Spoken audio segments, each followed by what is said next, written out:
My name is Maya, and I grew up knowing I was my parents' second choice. It wasn't something they ever said directly, but their actions made it crystal clear that my sister Jessica was their favorite. Jessica was 3 years older than me, and from as far back as I can remember, my parents treated us differently. When I was 8, I got straight A's on my report card and rushed home to show my parents. Mom glanced at it and said, "That's nice, honey," before turning back to Jessica, who was showing off her B- in math.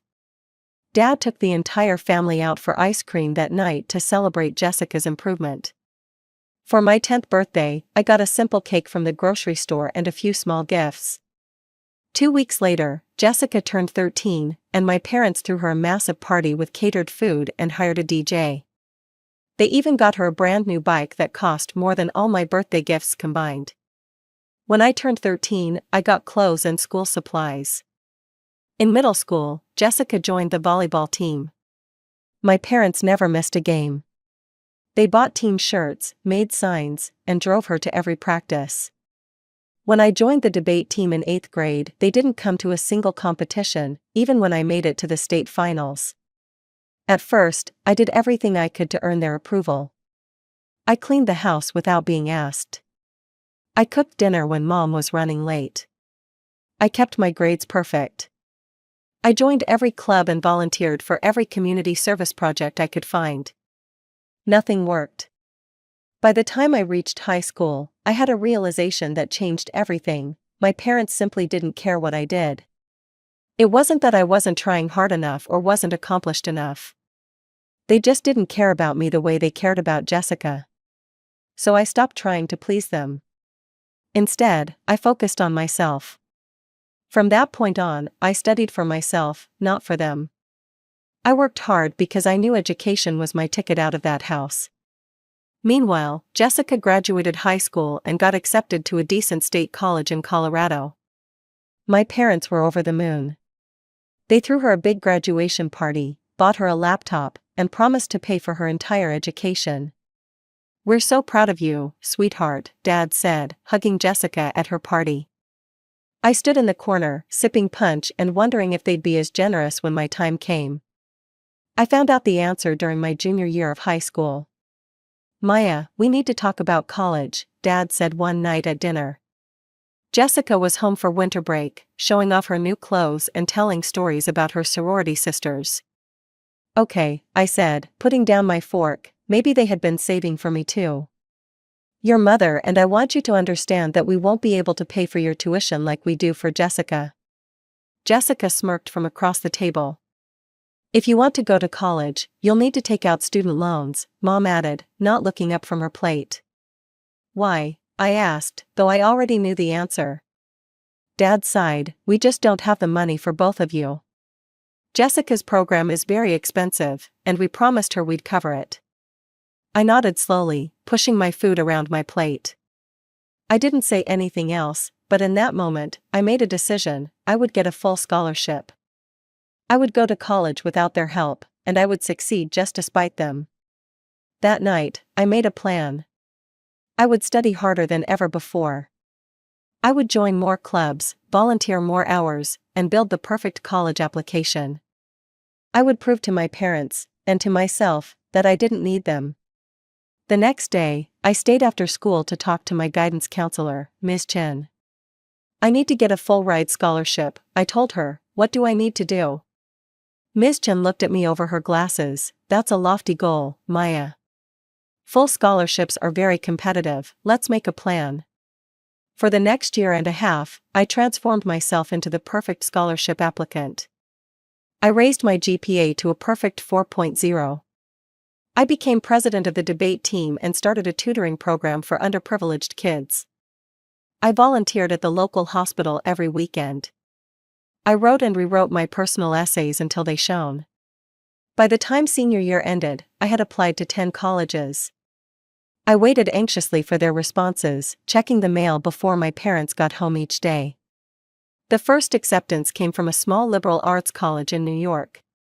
Partial scholarship. The second was from a state school in California. Partial scholarship. More letters arrived, 7 more partial scholarships in total. Then came the letter from Westlake University, a prestigious school in Massachusetts, full scholarship. 2 days later, another full scholarship offer arrived, then another. I had done it, 3 full scholarship offers out of 10 applications. The rest offered partial funding. I chose Westlake. It was the furthest from home and had the best program for my intended major in business and economics. When I told my parents at dinner, Dad nodded absently. "That's nice, honey." Mom looked up briefly. "Massachusetts? That's so far away, are you sure about that?" Jessica rolled her eyes. "It's not like Harvard or anything." Neither of them congratulated me. Neither of them seemed to grasp what I had accomplished. The only person who seemed genuinely happy for me was my grandmother, Dad's mother, who lived across town. "I'm so proud of you, Maya," she said when I visited her the next day to share my news. "You did this all on your own." Then she wrote me a check for $5,000. "For your expenses," she said. "Every student needs a little spending money." I hugged her tight, tears in my eyes. At least someone in my family believed in me. 2 months later, I packed my bags and moved across the country to start my new life at Westlake University. I didn't look back. Life at Westlake University was everything I had hoped for. I settled into my dorm room, decorated my half with a few photos and posters, and met my roommate Aisha, who was studying pre-med. My parents rarely called. When they did, the conversations were brief and mostly about Jessica. How she'd landed an internship at a marketing firm. How she was making connections with important people. How proud they were of her. They never asked about my classes or my life. During my freshman year, I threw myself into my studies and campus activities. I joined the business club and the hiking group. I made friends who valued me for who I was, not who I wasn't. For the first time in my life, I felt like I belonged somewhere. By my junior year, I had secured an internship at a financial consulting firm in Boston. I worked there every summer until graduation, building connections and experience. My boss, Marcia, became something of a mentor to me. She saw potential in me that my own parents never had. One night during my senior year, I got a rare call from my mother. "Jessica got a job at your father's friend Robert's company," she announced without even saying hello. "They're starting her at $60,000 a year, isn't that wonderful?" "That's great," I replied, not mentioning that I'd already received a job offer for $75,000 from the firm where I'd interned. The call ended like they always did, without her asking a single question about me. I graduated summa cum laude from Westlake. None of my family attended the ceremony. My grandmother had planned to come, but she'd fallen ill a week before and couldn't travel. She sent me a beautiful card with another check, this time for $2,000. After graduation, I moved back to Colorado but not to my hometown. I found a job at a financial firm in Denver and rented a small but nice apartment downtown. I lived frugally, cooking at home instead of eating out, buying clothes on sale, and putting as much of my salary into savings as possible. Every month, I watched my bank account grow, and with it, my sense of independence. I visited my parents' house for obligatory family dinners once a month or so. Jessica was usually there, showing off her latest expensive purchase or telling stories about her glamorous work events. Meanwhile, my parents beamed at her with pride. During one such dinner, Jessica noticed my watch, a simple Timex that had been a gift from Aisha when I graduated. "God, Maya, do you even care what you look like?" she asked, displaying her own wrist with a glittering Michael Kors timepiece.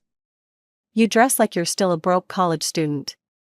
My mother laughed. "Not everyone has your fashion sense, Jess."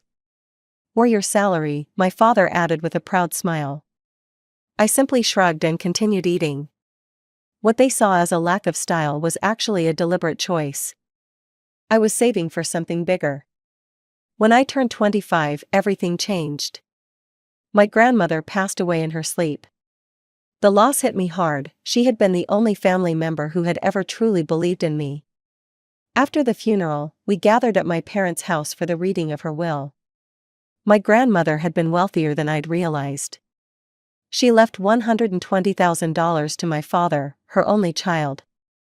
To Jessica and me, she left her house, a modest 3-bedroom home in a nice neighborhood. Jessica immediately spoke up after the lawyer finished. "We should sell the house and split the money. I don't want to live there, do you, Maya?" I shook my head. I had my apartment in Denver, and the house held too many memories. We listed the house the following week. It sold quickly, and after all fees were paid, Jessica and I each received $250,000. It was more money than I'd ever had at once, and I knew exactly what I wanted to do with it. For the past 3 years, I'd been saving for a down payment on a condo. With this inheritance, I could now afford something much nicer in the heart of downtown Denver. I found a beautiful 2-bedroom apartment in a secure building with a gym and rooftop garden. The location was perfect, walking distance to work, surrounded by shops, restaurants, and parks. At the next family dinner, I mentioned my plans to buy the condo. Jessica, who was visiting from out of town, burst out laughing. "God, you're so boring and predictable," she said, rolling her eyes. "Buy property, save for retirement, blah blah blah. You're like an old lady already." "What are you doing with your money?" I asked, genuinely curious. She tossed her hair back dramatically. "I'm investing in myself. I'm going to travel, take some professional development courses, maybe get some cosmetic work done. You know, things that actually matter." My father nodded approvingly. "That's very smart, Jess, very forward-thinking." Yes, my mother agreed. "You've always been so creative with your decisions." They didn't say anything about my plans. Not a word of support or acknowledgement. But I was used to it by now, and their approval no longer mattered to me. 2 weeks later, I closed on the condo and became a homeowner at 25. I spent the next month furnishing it with carefully selected pieces that would last for years. The place wasn't fancy, but it was mine, bought with my money and my grandmother's generosity. I decided to host a housewarming party to celebrate this milestone.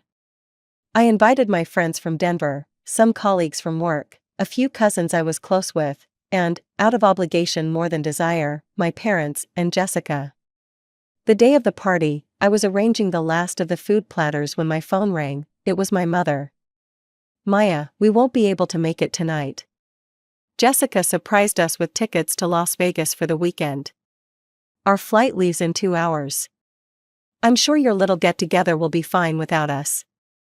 I wasn't even surprised. "Have a good trip," I said, and hung up. The party went ahead without them, and it was perfect. My friends and colleagues admired my new home. We ate good food, drank wine, and celebrated not just my new condo but the life I had built for myself, a life that had nothing to do with seeking my parents' approval. In the months after buying my condo, I settled into a comfortable routine. I got promoted at work, enjoyed my beautiful home, and started to feel truly content with my life. I kept tabs on Jessica through her Instagram, where she documented her extravagant lifestyle for her growing number of followers. She seemed to be living like a celebrity, showing off designer handbags, jewelry from Tiffany's, and a brand new Mercedes. There were photos of her at exclusive clubs, on weekend getaways to Aspen, and at fancy restaurants. Her followers gushed over every post with comments like "living the dream" and "goals." Meanwhile, I lived modestly. I saved a good portion of my salary, paid extra on my mortgage each month, and only splurged occasionally. With part of my inheritance money that wasn't used for the down payment, I took a 2-week vacation to Hawaii. I hiked volcanoes, swam in waterfalls, and took incredible photos of sunsets over the ocean. I didn't post any of them online. The trip was for me, not for show. Family gatherings became less frequent for me. I started declining invitations to the monthly dinners, only showing up for major holidays like Thanksgiving and Christmas. My interactions with my parents and Jessica were superficial and brief on these occasions. I'd listen to them brag about Jessica's latest accomplishments, nod politely, and leave as soon as I could. 2 years passed this way. I was 27, thriving in my career, nearly halfway through paying off my mortgage thanks to some aggressive payments, and genuinely happy with my life. Jessica was 30, still working at our dad's friend's company and still living the high life, at least according to social media. Then one ordinary Tuesday evening in April, my phone rang. It was Jessica. This was unusual, we almost never called each other directly. Maya, her voice sounded strained. You need to come to Mom and Dad's this Saturday for dinner. We need to have a serious talk with you, 6 o'clock. She hung up before I could ask anything else. When I pulled up to my parents' house that weekend, I noticed Jessica's Mercedes was parked in the driveway. When I entered the house, I was surprised to find boxes stacked in the living room and Jessica's jacket hanging in the entryway. It looked like she was living there. What's going on? I asked as I walked into the dining room where my parents and Jessica were already seated. Sit down, Maya, my father said, his tone serious. I took a seat across from Jessica, who was picking at her nail polish and avoiding eye contact. Jess has moved back home, my mother explained, placing a hand on Jessica's arm. She's going through a difficult time. Jessica looked up, her expression a mix of annoyance and embarrassment. I ran out of money, she admitted in a dissatisfied tone, and I got fired from the company. What? This was news to me. Why? They said it was for constant absenteeism and poor work performance, she said with an eye roll. But it's total slander, my boss had it out for me from day one. I nodded slowly, not sure what any of this had to do with me. Anyway, Jessica continued, exchanging glances with our parents, I've decided I'm not going to waste my time working for other people anymore. I'm going to start my own business. I have a large following on Instagram and other platforms. I can leverage that audience to build a lifestyle brand, but I need money to get started. All three of them looked at me expectantly. Wait, I said, the realization dawning on me, you called me here to ask for money? We're family, my mother said as if that explained everything. I don't have that kind of money, I replied honestly. And even if I did, starting a business is risky. I wouldn't invest in something without a solid business plan. Jessica's face hardened, I knew you'd be difficult about this. But here's the thing, Maya, you should sell your condo and give me my fair share. Your fair share? I was dumbfounded. How is any part of my condo your fair share? You bought it with Grandma's money, Jessica said. Money that was meant for both of us. I spent my half, and now I need more. It's only fair that you share. I looked at my parents, expecting them to say something about how ridiculous this request was. Instead, they were nodding along with Jessica. You're not serious, I said to all of them, that condo is mine. I bought it with my inheritance, money that Grandma left to me, just like she left the same amount to you, Jessica. What you did with your share is your business, not mine. You're being selfish, my father said, his tone sharp, your sister needs help. Yes, my mother added, we're family, family helps each other. I took a deep breath, trying to stay calm, let me get this straight. Jessica spent all her inheritance money on luxury items and vacations. Now she's broke and jobless. And your solution is for me to sell my home and give her half of my money? Exactly, Jessica said, as if I'd finally understood something obvious. No, I said firmly, absolutely not. I'm not selling my condo. I worked hard for it, I saved for it. And I'm still paying the mortgage on it. Maya, my mother's voice had that warning tone she used when I was a child, think about what you're saying. I know exactly what I'm saying. I'm saying no, I won't set myself on fire to keep Jessica warm, not anymore. Jessica's face twisted with anger, you've always been jealous of me. I stood up, my patience gone, I'm not doing this, I'm leaving. You're being incredibly selfish, my father called after me as I walked to the door. Family helps family, my mother repeated. We help people who need it, I replied without turning around. We don't enable people who refuse to take responsibility for their choices. I left the house with their angry voices following me. As I drove home, I felt strangely calm. For the first time in my life, I had stood up to all of them at once, and it felt good. I thought that was the end of it. I believed that after my firm refusal, my family would drop the subject and Jessica would find another way to fund her business idea. I was wrong. A week passed without any contact from them. I threw myself into work, trying to forget the whole unpleasant episode. Then, on Friday, I came home early from work after finishing a major project. As I put my key in the lock, I heard voices inside my condo. For a moment, I froze, thinking I had intruders. I pushed the door open cautiously and was shocked to see Jessica standing in my living room with a man in a suit. They were in the middle of a conversation. The location is excellent, and with some minor updates, we could list it for at least 20% more than the current market value, the man was saying. Perfect, Jessica replied, we'll want to move quickly. I stepped fully into the room, unable to believe what I was seeing. What the hell is going on at my place? Jessica turned, seemingly unsurprised by my appearance. Maya, this is Daniel Freeman, he's a realtor. Daniel, this is my sister Maya. The man looked confused. I apologize for the misunderstanding. Your sister contacted me about listing this property. There's no misunderstanding, I said, my voice hard. She has no right to sell this condo because it's not hers. I'm going to have to ask you to leave. The realtor quickly gathered his things and hurried out, mumbling apologies. When the door closed behind him, I turned to Jessica, who had sprawled herself across my couch as if she owned it. How did you get in here? I demanded. Mom and Dad have your spare key, remember? You gave it to them when you moved in. She examined her nails casually. They gave it to me. I remembered now. I'd given them the key for emergencies, never imagining they would abuse my trust like this. Get out, I said, my voice trembling with anger. Jessica made no move to leave. I'm not going anywhere, little sister, I like it here. I think I'll stay for a while, maybe until you come to your senses about selling this place. I pulled out my phone. If you don't leave right now, I'm calling the police and reporting you for trespassing. She laughed. You wouldn't dare call the cops on your own sister. I dialed 911 and put the phone on speaker. 911, what's your emergency? I need to report an intruder in my home who refuses to leave. Jessica's eyes widened. She grabbed her purse and stood up. You're going to regret this, she hissed as she pushed past me toward the door. This isn't over. After she left, I called the locksmith and changed my locks immediately. I sat in my living room for hours afterward, shaking with a mixture of anger and disbelief. How could my own family do this to me? That evening, my phone exploded with texts and calls from my parents. I let them go to voicemail, not ready to speak to them yet.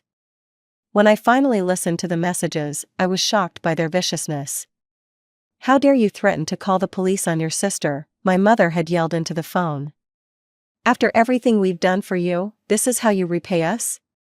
By treating family like criminals? My father's message was even worse. You've always been selfish, Maya, but this is a new low.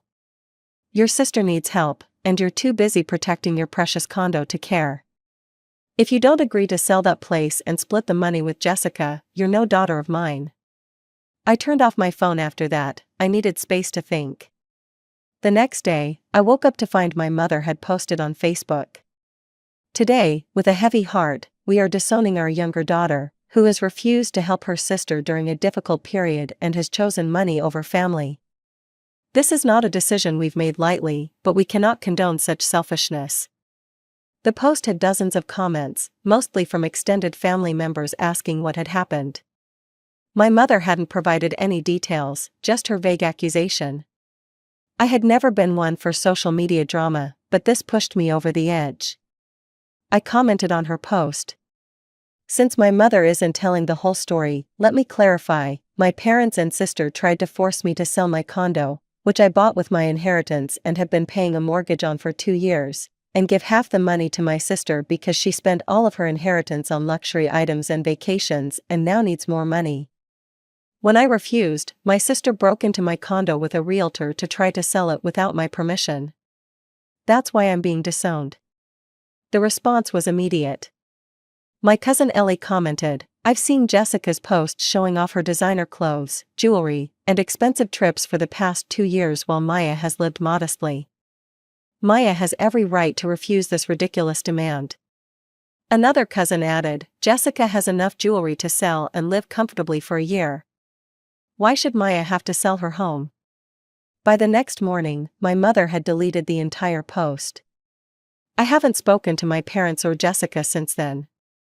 They still try to contact me occasionally, usually with text messages complaining about money problems or asking to meet up.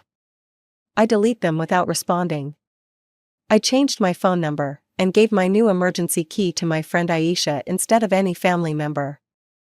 I blocked my family on social media and asked mutual acquaintances not to share information about my life with them. Some people have told me I should forgive them, that family is family no matter what. But I don't see it that way anymore. Family isn't just blood relation. Family is people who support you, respect your boundaries, and want what's best for you, not just what's convenient for them. I'm 30 now. I paid off my mortgage completely. I received another promotion at work and started dating a kind, supportive man named David. My life is peaceful and fulfilling without the toxicity my family brought to it. I don't know if I'll ever reconcile with my parents or Jessica. Part of me misses having a family, despite everything. But a larger part of me knows I'm better off without people who only saw me as a resource to be used, never as a person to be loved.